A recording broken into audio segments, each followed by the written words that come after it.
চন্দ্রনাথ পাহাড় সীতাকুণ্ড, যা চট্টগ্রামে অবস্থিত। প্রাকৃতিক সৌন্দর্যের এক সুন্দর লীলাভূমি এবং যারা পাহাড় ভ্রমণ করতে খুবই পছন্দ করেন তাদের জন্য সবচেয়ে আকর্ষণীয় স্থান এই সীতাকুণ্ড পাহাড়। এই পাহাড়ে আসলে আপনি পাহাড়ের সৌন্দর্য এবং সবচেয়ে উঁচু পাহাড়টি পরিদর্শন করতে পারবেন। তো আমরা আজকে এই সীতাকুণ্ড পাহাড় ভ্রমণ করতে এসেছি। ভ্রমণ করতে এসে আমাদের যে অভিজ্ঞতা হয়েছে তা আমি আপনাদের সামনে শেয়ার করব। আপনারা আমার চ্যানেলে যারা নতুন তারা অবশ্যই চ্যানেলটা সাবস্ক্রাইব করবেন, আর যারা চ্যানেলটা সাবস্ক্রাইব করেছেন থ্যাংক ইউ সো মাচ।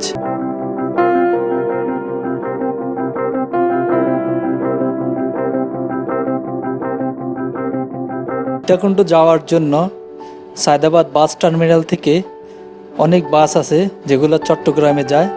সেই বাসগুলোতে আপনারা উঠবেন। ওঠার পরে সায়দাবাদ থেকে আপনাদের সময় লাগবে 4 থেকে 4.5 ঘন্টার মতন। তো আপনারা সীতাকুণ্ড বাজারে নামবেন। সীতাকুণ্ড বাজারে নামার পর ওইখান থেকে আপনাদেরকে সীতাকুণ্ড যেতে হবে চন্দ্রনাথ পাহাড়, যা 50 টাকা রিক্সা ভাড়া নেবে।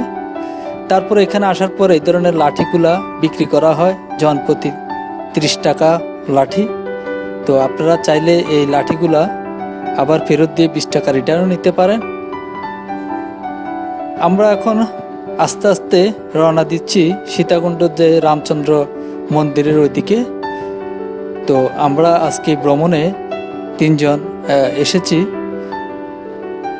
এখানে অসংখ্য পর্যটক আসে এই পাহাড়কে ভ্রমণ করার জন্য। এই পাহাড় অনেক উঁচু, যার উঁচু স্থান প্রায় 1100 ফিটের মতো। আপনার উঠতে প্রায় 1 থেকে 1.5 ঘন্টার মতো সময় লাগবে। আর এখানে বিশেষ করে হিন্দু ধর্মাবলম্বী লোকগুলো বেশি আসে, কারণ হচ্ছে এখানে হিন্দুদের চন্দ্রনাথ যে মন্দির সেটা পাহাড়ের সবচেয়ে উঁচু স্থানে অবস্থিত।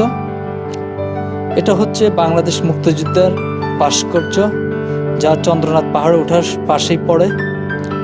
তো আমরা এখানে স্টেপ বাই স্টেপ সামনের দিকে এগিয়ে যাচ্ছি। চন্দ্রনাথ পাহাড়ে ওঠার সময় এর আশেপাশে অনেকগুলা হিন্দু ধর্মাবলম্বী ভাইদের মন্দির পাওয়া যায়। এখানে হিন্দুরাই বেশিরভাগ আসে, তারা এখানে তাদের প্রার্থনার উদ্দেশ্যে আসে। তো অনেক বয়স্ক মহিলাদেরকেও দেখেছি হিন্দুরা, তারা এখানে উঠে তাদের সেই প্রার্থনার উদ্দেশ্যে। আর যাদের বাচ্চা ছোট তারা আসলে না আসলেই ভালো হয়, কারণ এখানে উঠা অনেক কষ্ট। আপনি যদি কষ্ট করে নিতে পারেন তাহলেই তো ভালো। অসংখ্য পর্যটক আসে এখানে। এই লাঠিগুলো ভাড়া নিয়ে সবাই আসে। তো অনেকে আবার পার্মানেন্টভাবে নিয়ে যায়। তো এগুলা নিয়ে উঠলে অনেকটা ইজি হয় উঠতে, যেহেতু পাহাড়টা অনেক উঁচু এবং এর উঠতে অনেক কষ্টসাধ্য বিষয়, সেই সাথে অনেক মজারও একটা বিষয়। আমাদের সামনে একটি মন্দির আছে। তো এভাবে অনেকগুলো মন্দির আপনার এই পাহাড়ে ওঠার সময় পাশেই পড়ে। তো আমরা মন্দিরের দিকে না যেয়ে আমরা সোজা চলে যাব। আমরা যেহেতু চন্দ্রনাথ পাহাড়ে যাব, তো সেই চন্দ্রনাথ পাহাড়টি হচ্ছে চন্দ্রনাথ মন্দির সবচেয়ে উঁচু স্থানে অবস্থিত। তো এর আশেপাশটা অনেক সুন্দর, চারিদিকে সৌন্দর্যের লীলাভূমি।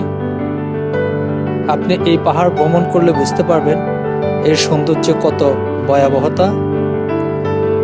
কিছুটা রিস্কও আছে জানেন, যেহেতু পাহাড়। আর বিশেষ করে শীতকালে আসলে মনে হয় ভালো হবে, গরমকালে অনেক বেশি গরম। আর বর্ষাকালে আমার মনে হয় আসাই যাবে না, যেহেতু পাহাড়টা অনেক উঁচু। সেক্ষেত্রে পড়ে যাওয়ার সম্ভাবনায় থাকে অনেকখানি। আর যদি পারেন কেউ রিস্ক নিয়ে আসতে চান, এতে কোনো সমস্যা নেই। এ হচ্ছে পাহাড়ের গাছপালা। তো এখানে 2টা রাস্তা আছে, একটা হচ্ছে সিঁড়িপথ আর একটা হচ্ছে পাহাড়ের উঁচু ডাল দিয়ে বয়ে যাওয়া। তো আমরা ওঠার সময় সেই যে পাহাড়ে যে রাস্তা সেটা দিয়ে উঠব, আর সিঁড়ি যেটা সেটা দিয়ে আমরা নামবো। যেহেতু সিঁড়ি দিয়ে উঠতে গেলে অনেক কষ্ট হবে, নামার ক্ষেত্রে সুবিধা হবে। তো আমরা পাহাড়ি পথ দিয়ে সামনের দিকে এগিয়ে যাচ্ছি আস্তে আস্তে। Everything just feels like a test that I fail so depressed when I can't seem to get out. But something deep inside won't let me quit. I swear that I'm inspired by all this shit. Tell me that I can't and I won't. এই হচ্ছে চন্দ্রনাথ মন্দির। এটা হচ্ছে 1100 fit উপরে। তো এখানে এসে মূলত হিন্দু ধর্মাবলম্বী ভাইয়েরা এখানে প্রার্থনা করেন। এ হচ্ছে তাদের যে চন্দ্রনাথ মন্দির, সেই মন্দিরটা। এখানে অসংখ্য হিন্দু আসে, মুসলমানরাও আসে শুধু পাহাড়টা পরিদর্শন করার জন্য। তো ম্যাক্সিমাম হিন্দু আসে এখানে, তারা এই মন্দিরে প্রার্থনা করার জন্য। চলুন তাহলে আমরা সামনের দিকে এগিয়ে যাই।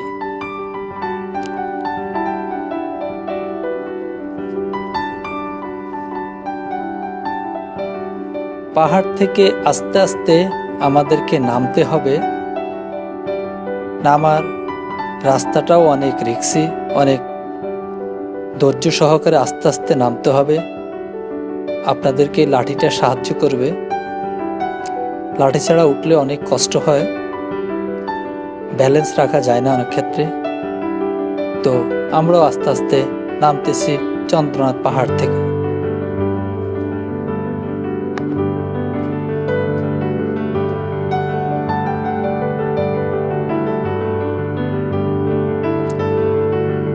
এখানে রাস্তাগুলোর পাশে ছোট ছোট টং দোকান পাওয়া যায়। আপনি চাইলে এখানে কিছু খেয়ে নিতে পারেন, অবশ্য দামটা একটু বেশি। তো বাড়ি জিনিস নিয়ে না আসাটাই ভালো এখানে, যেহেতু অনেক উঁচু স্থানে উঠতে হয়।